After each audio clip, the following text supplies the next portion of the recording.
All right, today we're diving into a concept that, and I'm not exaggerating, could completely change how you work, learn, and create. We're talking about building a second brain. Let's jump right in. So let's just start with this question because it probably feels a little too real.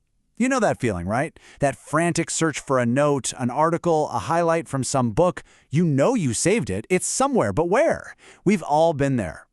And here's the thing, the problem isn't just information overload anymore. We've kind of moved past that.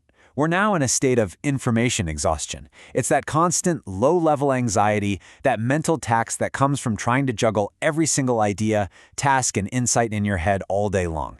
It's draining. Now, the solution to this feeling didn't come out of some fancy productivity lab.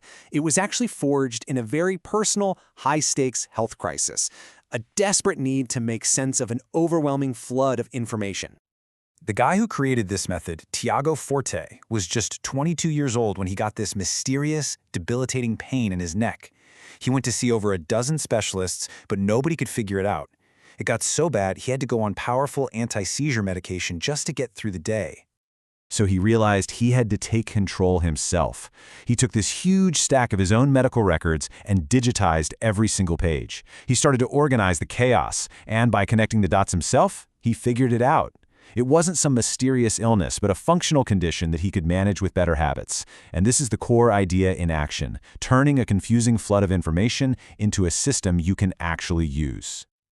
So what started as, a personal survival guide, it evolved into this really powerful philosophy. And it's all built on one simple, totally liberating idea about what our brains are actually for. And here it is. This is the absolute key. Your brain is for having ideas, not holding them. I mean, think about it. Our brains are incredible at making creative connections, sparking new thoughts, solving problems. But they are terrible, just awful, at being a filing cabinet for huge amounts of precise information. So when you try to force your biological brain to be a storage device, you just create cognitive overload. But by outsourcing that job, the job of remembering, to a reliable digital system, your second brain, you free up all this mental space to do what you're actually good at, solving tough problems, being creative, and just being present. The real goal here is to build this external library of your own best insights and ideas. This creates what's basically compound interest for your knowledge. Every single time you start a new project, you are never starting from zero again. You're drawing from this rich, pre-existing pool of your own best thinking. So, how do we actually build it? Well, to make this whole thing work, you need a simple but really effective operating system. And this is not about creating some complex, perfect folder structure. It's built on two core, easy-to-remember frameworks. Okay, first up is the COD workflow. This is like the life cycle of an idea. You capture things that resonate with you. Not everything, just what feels important. Then you organize them for action. Next, you distill them down to their core essence. A great technique here is progressive summarization, where you bold key points, then highlight the best of the best so your future self can get the gist in seconds. And finally, you express what you've learned by actually creating something new. And the second part is PAR. This is a brilliantly simple way to organize all that stuff you capture. Instead of organizing by boring old topics like psychology or marketing, you organize by how actionable it is. Projects are things you're actively working on now. Areas are your ongoing responsibilities. Resources are just topics you're interested in. And archives are for everything that's done. It's simple, it's dynamic, and it's all about action.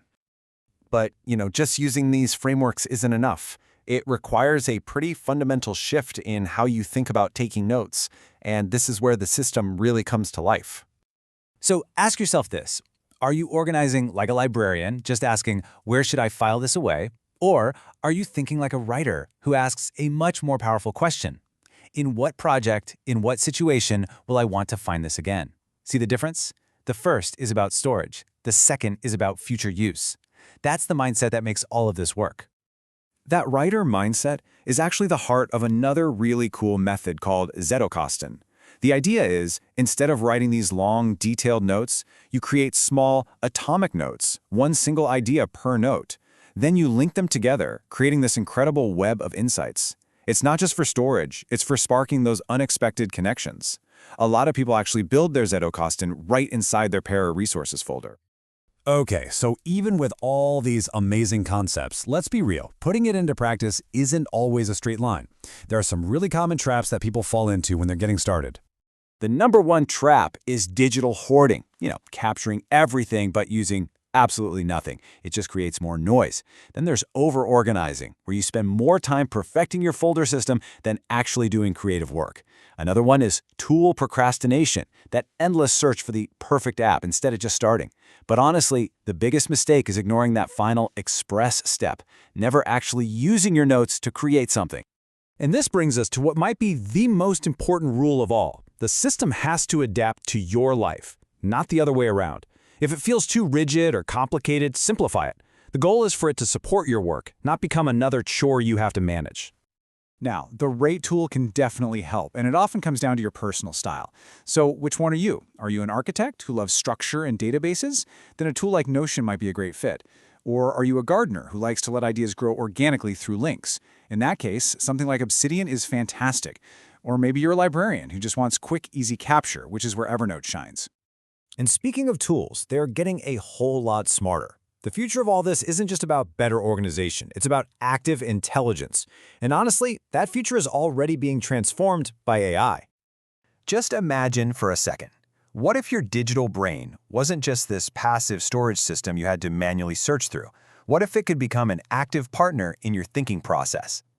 Well, AI is already starting to do this. It can automate that distill phase by summarizing your messy notes for you. It's enabling semantic search, which means you can ask your notes complex questions like, hey, what were my main takeaways on leadership from last year? It's even becoming a dialogue partner, helping you discover connections between your own ideas that you never would have seen on your own. And that leaves us with one final big thought. The whole point of this entire system is to offload the mental burden of remembering so you can free up your mind for what it's truly for, creation. So the real question is, what will you build with all that freedom?